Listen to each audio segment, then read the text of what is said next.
Yeah, I'll get started now, and then after I'm done giving an announcement. Okay, everyone, we're gonna start the meeting now. Thank you all for coming to week 3 of Cyber Academy. If you want access to these announcement slides, the link's up there. And as usual, we'll just go over some announcements before we get started. So firstly, tomorrow we have an embedded CTF meeting. I don't believe we talked too much about this. So if you're like, what? Embedded CTF? What's this? We apologize and understand. But so basically, this will be more of like a hardware security project where you'll be engaging in a competition. If you do want to learn more about eCTF, though, there is an interest meeting tomorrow, Tuesday, from 6 to 7:30 p.m. in the Tesla room. But again, if you can't make it, since again, this is such short notice, that's fine. We'll understand. Just try to contact one of the people running the lab on Discord. We'll post an announcement soon with their contact information. So yeah. Another thing is on Wednesday, we have a Cyber Lab meeting, and this will also feature a talk by one of our officers, Rainika, who's right there. She's going to be talking about the whole CrowdStrike situation that went down during this summer. And as usual, Cyber Labs are Wednesdays, 6 to 8 p.m. in Bolter 4760. Another thing we have is our first PBR meeting of fall quarter. We'll be participating in Deadface CTF. If you don't know what a CTF is, it's basically just like a cybersecurity competition, and PBR is our competitive CTF team. And so this is next Saturday, next Saturday from 1 to 6 p.m. in the Engineering 4 Tesla room, that number. And yeah, anyone of any skill level is welcome to join PBR. If you are a really good hacker and you're super good at CTFs, please join us. We'd like you on our team. But also, if you're a beginner, everyone's friendly at cyber, and we're always willing to help out. So don't be intimidated. I know this is also a very long time frame. So if you only want to pop in for an hour or two, we completely understand. We won't judge you for leaving early or anything. We'll just be happy you came. And then after our CTF, we have our second social of the quarter. It's a nail painting social. This is done in collaboration with ACMW. And this will be right after PBR, but in a different room. It'll be in the Bolter penthouse or Bolter 8500. It's a little tricky to get to, so we'll probably post a video explaining how to get to it in the coming days.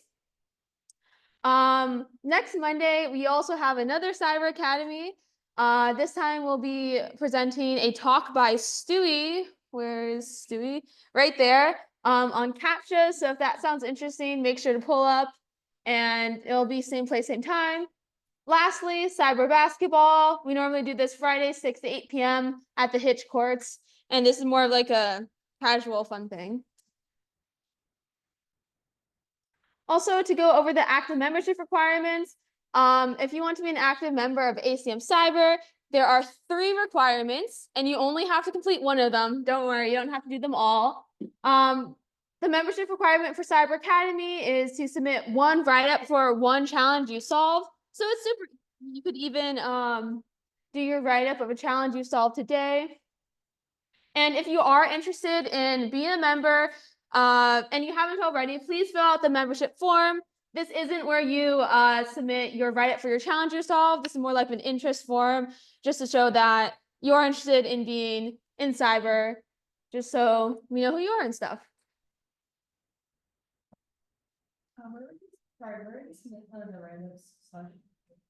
Oh, sorry. We will send out that form at the end of the quarter, because that's when they'll be due. You're welcome. Okay, now we have a talk by our guest speaker, the super cool Aaron James Eason. He is a senior security researcher at CrowdStrike. He also has previous experience working for Splunk as a project security engineer. And what's really cool is that he was also a former president of ACM Cyber. but at UC San Diego. And yeah, I'll hand it off to him so he can introduce himself further and give his cool talk.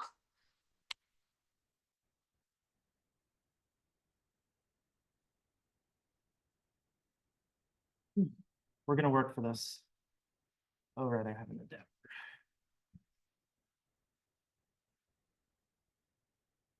We are going to screen share on Linux a PowerPoint running in a Windows virtual machine. First try, let's do this. I have an adapter that didn't work. Let's find out. See the screen works. Yeah, I found this one in a dumpster. That bodes well. Yep. Look at my lovely wallpaper I found on Google Images. Let's fix it. Is it extending? No, it's doing this. Okay. Let's get this down.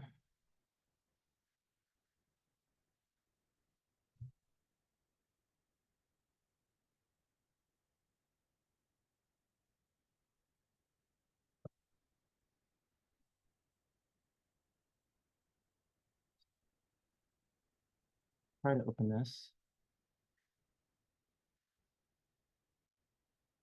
Please don't do this to me. Oh.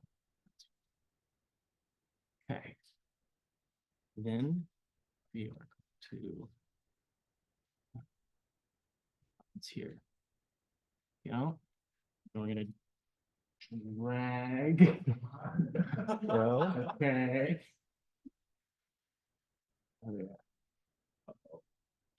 Oh no. We can do this. Oh. Yeah, okay. We're cooking.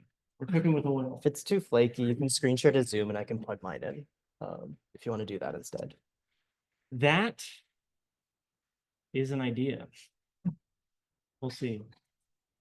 Yeah. Do you have another adapter by any chance? No. This is so sad. Yeah. Type C.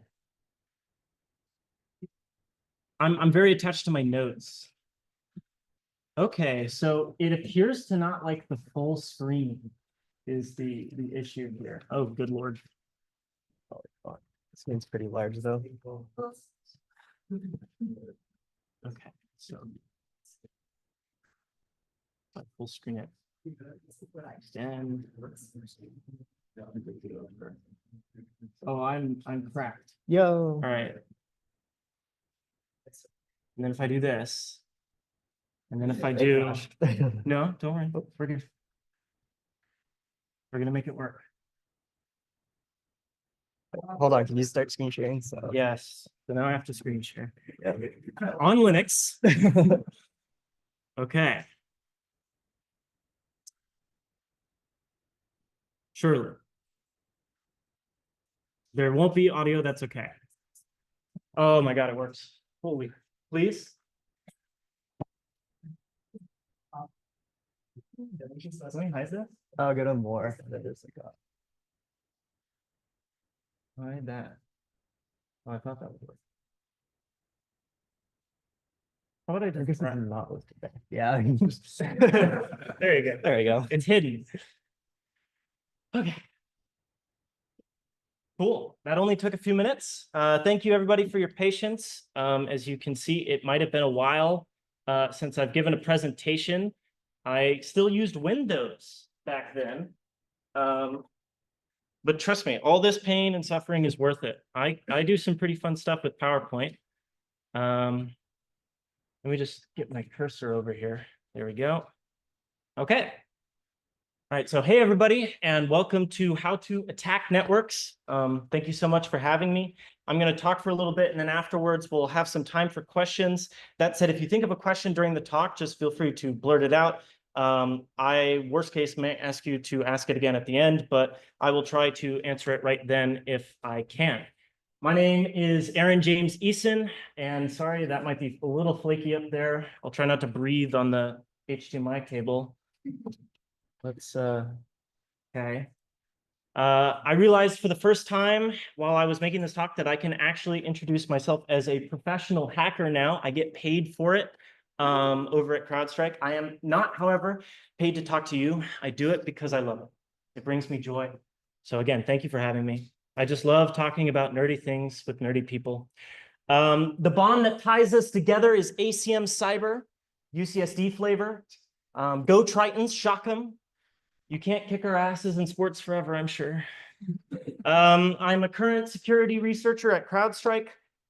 This is me signing in to work on July 19th, 2024.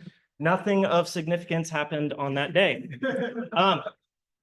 My obligatory fun fact is that I have been traveling the States for about 1.5 years while working remotely, usually out of Airbnbs, but my real home will always be right here in Hotel California. Okay. James is my middle name. That's a great question. This workshop and its contents are brought to you by ACM Cyber, but there's something weird going on with the logo here. I don't know what that's about. How did that get in the slides? It's crazy, huh? Hold on. Okay, I fixed it.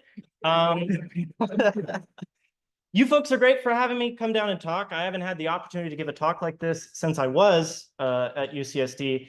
And this org has a ton of stuff going on. I shoved some stuff in here. You already went over it. I wasn't sure if you would. You get the idea. Just as a reference, there are other great resources that this org provides you other than just the talk that I'm about to give. Mine's going to be kind of like breakneck pace. There was a talk in spring of 2024 that's really good and focuses more on the tools. There's a longer version of this talk that is more rambly, but goes into more detail, around 50 minutes on YouTube. And also you could just take the class that they offer here for this, but it would be less fun and more expensive. So originally, this talk had a whole agenda where I talked about tools used for network analysis, broke down the different layers of the TCP/IP stack, and then had anecdotes about design flaws in essential networking infrastructure that were commonly exploited. But we're still going to try to do all that, but it's just going to be mixed. We're just going to talk about things as we go. If we have time, we can't do everything. Did I really write? Okay, we don't have time to use a flipper zero to crash a pacemaker. I guess we don't, no. But the number one thing I want you to take from this is how does the net work? As a hacker, you don't need to be a subject matter expert in nearly anything, and not really in networking either, but I think you can learn in 20 minutes or so everything you need to know about the internet to start being dangerous and to start acting on your intuition and start the research rabbit holes when you need to do it. It's a crash course flyover of the internet, basically. Ready? Woo! Woo! Who here has used Wireshark before?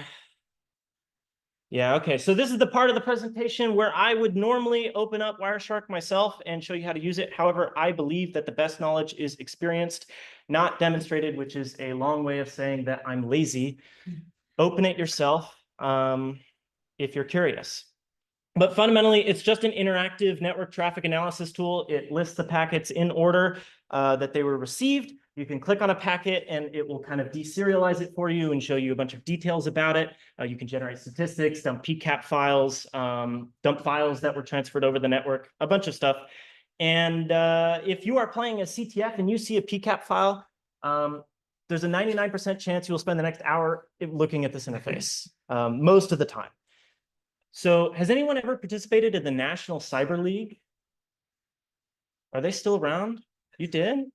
Yeah. I'm going to interject and say, fundamentals group, we will be doing a very tiny amount of network analysis There we go. There we go. with Wire. Well, the National Cyber League had a whole category of just this, and I hated it. It sucks. But it just depends on the challenge. And honestly, I really just hate Wireshark, not network analysis. The problem with Wireshark is that I looked at it and I don't know what I'm looking at. And I think, you know, if you just knew how to interpret it, like if you had that foundation of like how the internet works, you'd be a lot better off for challenges like this. So the goal of this talk is not to teach you how to use Wireshark. There are people who teach you how to use tools better than I ever could. Plus, those kinds of talks become out of date quickly. But my goal is to give you a foundation to know what you're looking at, basically. To that end, this is, Basically, what your computer sends, every time your computer sends a network packet, your message is inside that inner box. But to keep your message safe and from getting damaged and going to the right destination, we have to wrap it in like 4 different boxes. These are the 4 boxes, the 4 layers that your information generally comes in. Whenever it's beamed over the internet, they all have different responsibilities, which we'll get into. Sometimes you don't need all 4 layers, right? You can get away with just 1 or 2, depends on the context. And each layer can be swapped out in exchange for a different protocol. So there are many different combinations of protocols being used by your computer at all times. If you turn on Wireshark and sniff local traffic, you're going to see dozens of variations of these same 4 technologies, but different protocols being used. Who here has heard of the OSI network model? It's just an anecdote. That one's like 8 layers, but it was invented before the internet was. It was like from 1970. Most of the time, this will capture everything you need, just these 4 layers, and it's a lot simpler.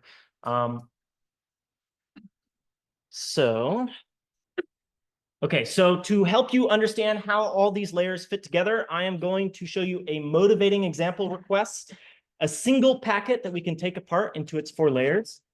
Here it is. It's a real network request that my computer sent when I visited a website. That's literally just like voltage on a wire going high and low, ones and zeros about 3,128 times. Each one of these bits has meaning associated with them, but it's hard to tell. So I'll visualize this a little differently for you by crashing the projector.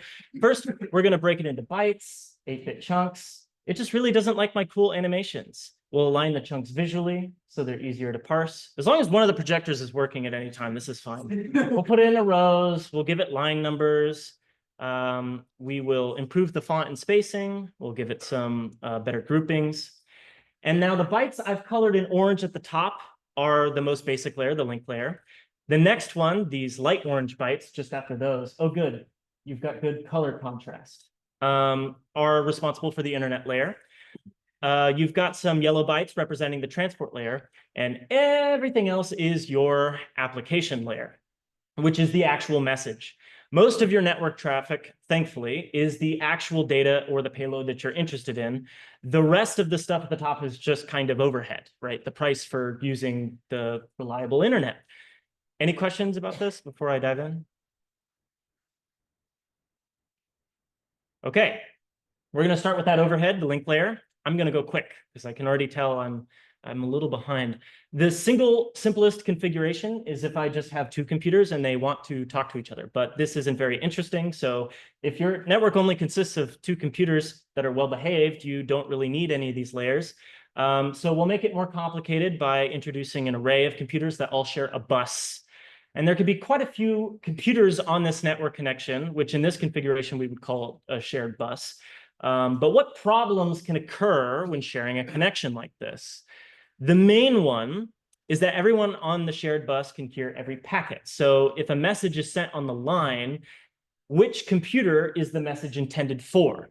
You have to disambiguate that. I love that word. Let's go back to the example packet and look at the 14 bytes. So if you zoom in on this, it's actually 2 6-byte fields along with a 2-byte field, and each of these 3 fields has meaning.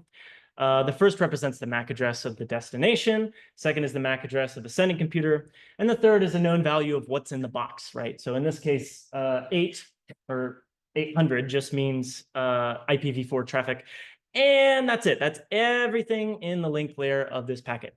But does anyone know which link layer protocol this is? You know what it's called? Yes. Almost. That would be the physical layer. This is the link layer. We call it the Media Access Control Protocol, but that's a great spoiler for what's going to come next. Another example would be ARP. That's a different one. That's not using the same thing. That's another link protocol that you might see. And when you look at this packet in Wireshark, this is generally what it looks like. I like my visualizations more. Any questions? What's up? Is there like a breakdown of like, there's most traffic over the internet, like media access control, like, and only like a small fraction is like. It's a vast majority. Yeah, You've got closed systems like not connected to the internet, but having their own like completely. They can. They can. Like, they use some other. If you want to talk over the internet, you pretty much have to use Mac. You do. Actually, I take that back. There's like phone carriers don't do that. They don't use Mac. They use something else on the link layer, but then they put TCP/IP on top of it. Like phone carriers, like when you're on, like when you're browsing your phone. Yeah, like 4G, 5G kind of. They do. They do. But don't ask me about it. I don't know what it is really. So let's go back to our motivating example. And here's how the three fields solve the original problem. Each computer now has an address. So when a MAC protocol packet comes in, only the computer that matches the MAC destination address will accept the packet and the others will ignore it. That's simple. Question though, how does the computer receiving this packet know how to respond? Anybody know? Well, we have already in the MAC layer the source MAC address, right? So all we have to do is put that source MAC address in the destination slot and send our new packet out. Does that make sense? And it'll go back to wherever it came from. And that's the link. That's not how I expected that to animate at all. Yeah. All right. That's okay. PowerPoint does what it wants. Okay. So anyone remember which layer is next? Psych. It's the physical layer. We're going down. But actually, I don't have time to talk about this, so it is going to be the internet layer. I just wanted to impress upon you that if you have an Ethernet wire, there's some other things that Wireshark won't show you, such as like a sync word pulse in order to synchronize the networking hardware's clocks and something called an interpacket gap, which is actually kind of interesting. But, you know, and of course, yeah, anyway, we don't have time. So you're right, we are talking about the internet layer. If it's your first time hearing about the internet, you know, just raise your hand. Wow, okay. We already figured out how to get computers on the same network to talk to each other. Unfortunately, we can't connect this wire to every computer on the planet. It's not long enough. So we're going to have our own little isolated network, and then everyone else is going to set up their own isolated networks separately. The question then becomes, how do I connect my network to your network and have all of our computers be able to talk to each other? The internet. So back at the example packet, these are the 20 bytes responsible. There's actually a lot of information here, way more than there was for the link layer. I don't have time to go over all of these. In the original presentation, I did. You wouldn't believe how much I talked about the differentiated services field in that original presentation. But we don't really have time to do that today, so we're just going to glide along to the more interesting pieces. Yeah, nothing to say about this field. There's that differentiated services field. Actually, pause. This is relevant. Question for the audience. If the size of an IPv4 packet can be 2 bytes, what is the largest possible IPv4 packet in bytes? It's the maximum size. 6,500, 536 or 535. There you go. Remember that number. It's important. It will be on the test. The next 2 bytes are related to this. What if my packet is longer than that? Or what if the router can't handle packets that big? Then you can fragment the packets, and every fragment just has the same ID number. The fragments are received by the destination, and then they reassemble them to form the completed packet. Nothing to say about this. Pause. 1 byte for time to live. This is a mechanism to prevent a packet with an unreachable destination from being endlessly routed around the internet forever, which did happen in the early versions of the internet. It was a problem. So every time a router receives an IPv4 packet, it will decrement the time to live by 1 before sending it out again. And once it reaches 0, the packet is killed, and then the router that killed it was supposed to send an ICMP packet back to the original source to let them know where it died. They don't always do that. Has anyone used the tool traceroute before? Command line tool, okay, a few people. That's how this works. So, you know, if I were to traceroute to acmcyber.com, all it's doing is it's sending out a packet with a time to live of 1. And then the first router that gets it is sending a response about where it died. and then it's sending another packet with a time to live of 2. So it goes 2 hops, and then it dies, and then 3 hops, and then it dies, and then eventually Charter kills it. So we don't know what happens after 7 hops, but it's really useful for debugging, like somewhere along the line in complex networks, exactly where a packet dies. So let's go back to breezing through these fields. TCP, yeah. Just like act like the world's internet by just having a bunch of packets that have like really high time to live. There's only 1 byte for the field. So the most hops you can send a packet is 256. Now, think about the implications. Can the internet be bigger than 256 routers? The answer is no. So in other words, the number of hops between 2 like destinations can't be greater than 256. Otherwise it won't get there. Unless you have one of the routers like jack up the time to live, which I think they do sometimes do that. But they have to be careful about that. Otherwise they'll cause the infinite looping problem. So can you like intentionally cause an infinite looping problem? Have enough like, servers and like they're like in charge of that around the world? Yes, but there's way more fun things you can do, like steal money. And you laugh, but that anecdote is coming. There's a thing called BGP. Yeah, if you have enough big ISP routers, you can do a lot more interesting things, but I'll get to that. So yeah, source address, destination address. This is all stuff that you probably recognize, but you might wonder, why do we need a unique address when we already have the MAC address? Well, the MAC only identifies you on a local network, right? This is, in fact, they're not actually supposed to be necessarily unique. Every iPhone in the world has had the same MAC address for like 10 years now. Apple just sends them out of the factory that way. The IP address, on the other hand, is supposed to be globally unique on the internet, at least. And that uniqueness is enforced by the routers that make up the internet.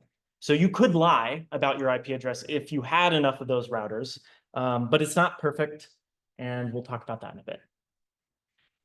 This is what Wireshark shows for this exact layer.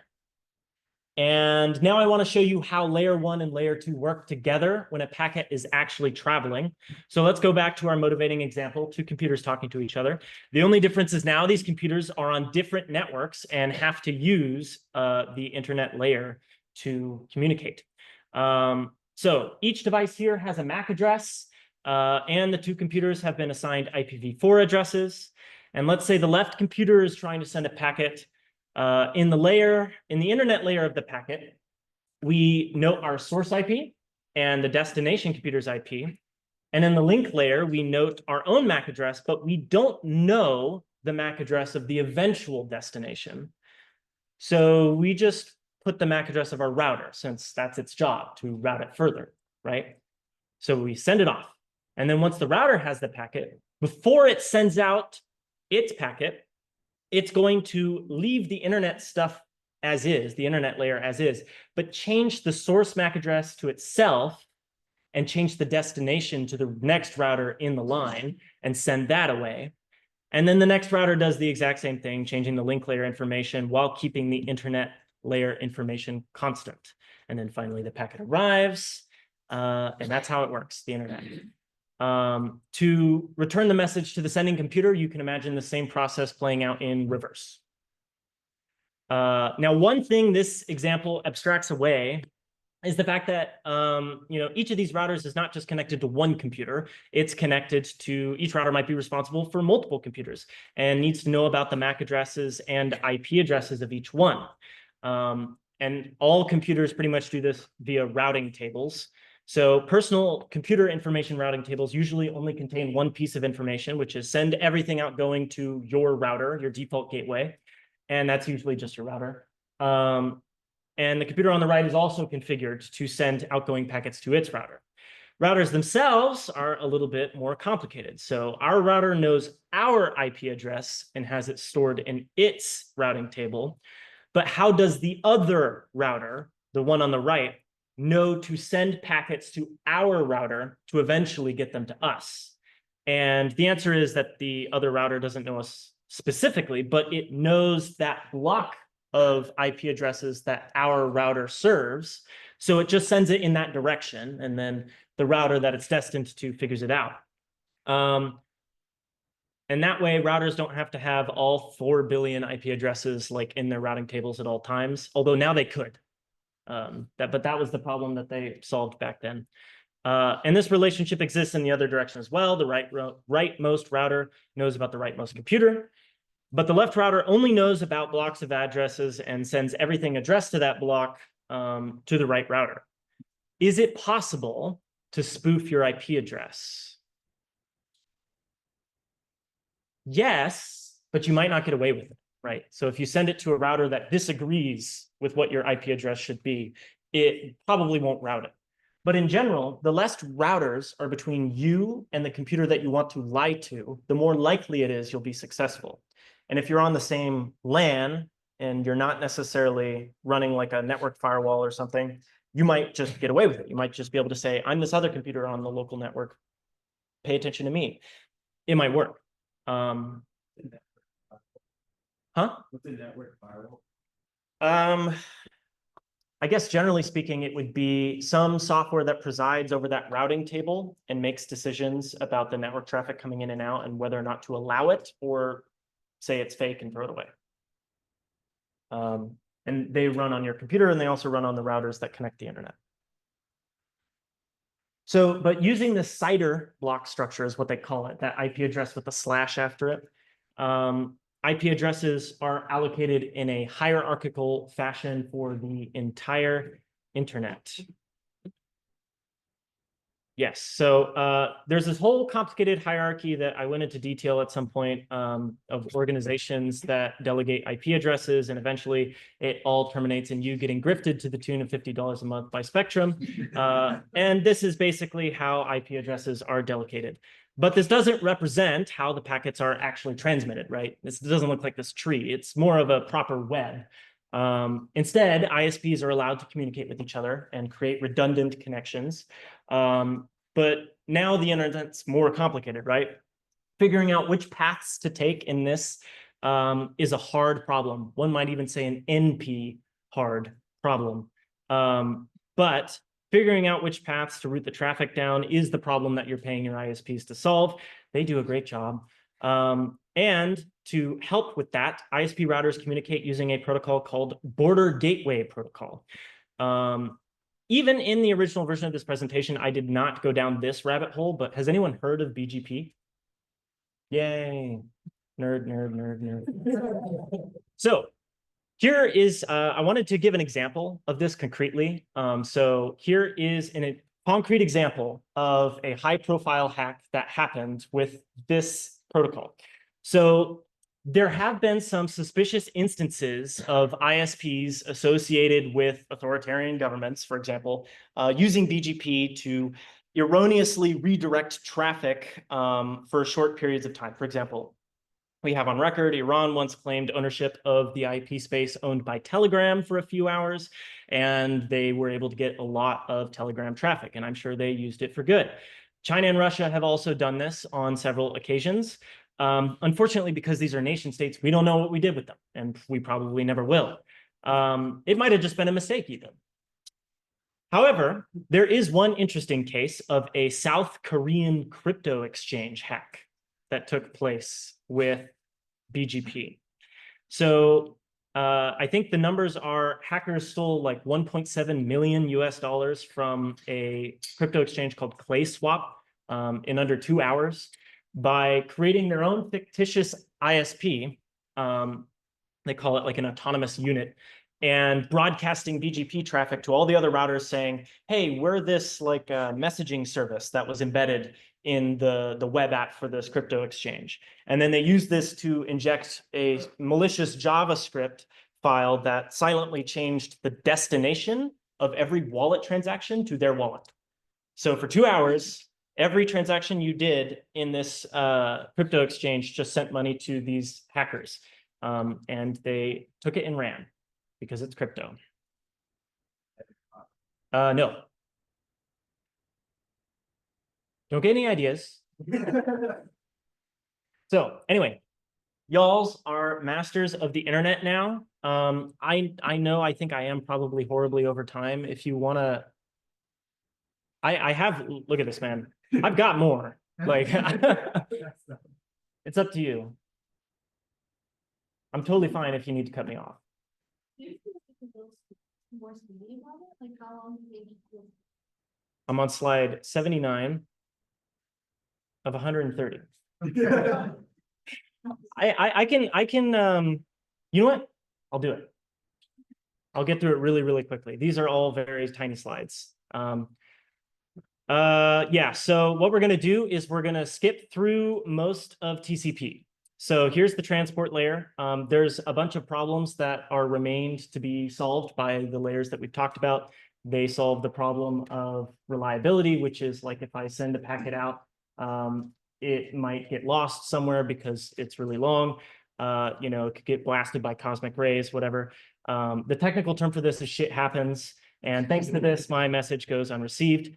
The second problem is packet order. So, you know, if I send a very lengthy love letter to my good friend Omar next door, you know, there might be a lot of packets that it has to be broken up into. And because of that, they might arrive out of order. And now the recipient needs to know how to put them back together in the proper order. And then the third problem is disambiguation, which is basically like, look, you don't just have one app running on your computer. If you have Chrome open, you've got like 400 processes on your computer, and they still need to communicate over the one wire. So how do we disambiguate the different apps that are running on your computer and which network traffic is intended for which app? Those are the three problems that TCP solves. And that's these bytes, and they make up the transmission communication protocol. I'm just going to skip through most of these. There's a sequence number and an acknowledgement number and a source port and a destination port. There's some flags that are interesting. There's a window size, which is actually important for some security related DDoS attacks, but I have to skip over it. It makes a pretty square. And this is what it looks like in Wireshark. And it breaks down the flags for you. I'm going to skip over this rant for now. And then the solution ends up being with these extra bytes, you can do what's referred to as a TCP handshake.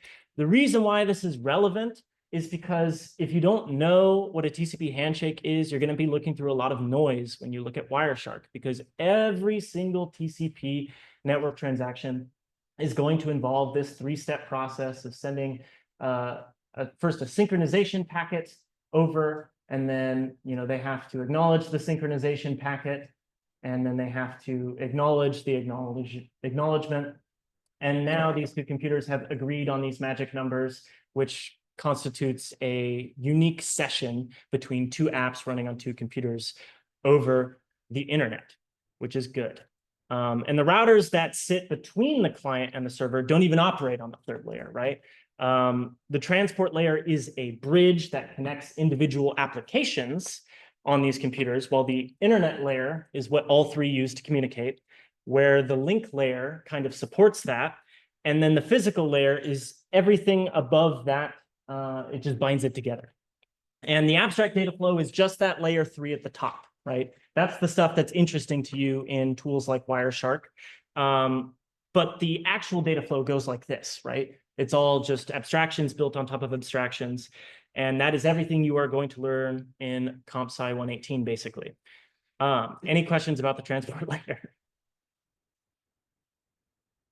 Sweet. I'm going to set a new record for this one. You ready? Application layer. Don't worry, it's only this many bytes. Okay, so would you believe me if I said I can interpret all of these bytes in 10 seconds? Well, I am cheating a bit because it's just plain text, basically. It's just an HTTP request. However, in good faith, we are going to need to understand the entire HTTP specification, which I have here. It's only around 630 pages, so I hope everyone is ready. We're now going to read the original RFC for the World Wide Web. Thank you for coming.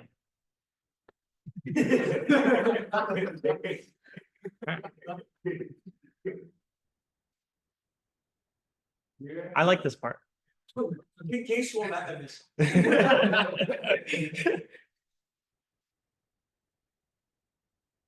not done. Yeah. Pay attention. Come on. Everybody get that? Okay, good. I'm done.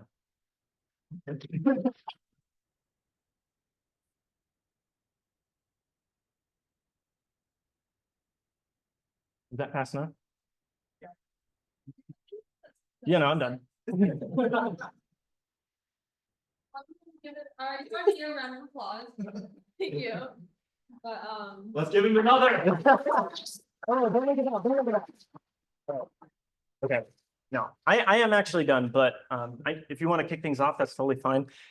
How about I'll be like available for questions like over here or something. okay, that sounds good. I don't want to take up the time slot anymore, but yeah, I'll be available for questions.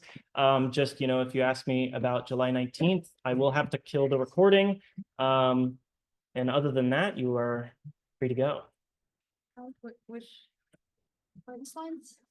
The slides? Yeah. You have to repeat that. Okay. Hey. Okay, everyone. So now we're gonna get into our groups for Cyber Academy. So if you're in fundamentals group, you go over here in the front. If you're in web, you go over there in the back. If you're in crypto, you're up here in the front, and then Rev comes over there in the back.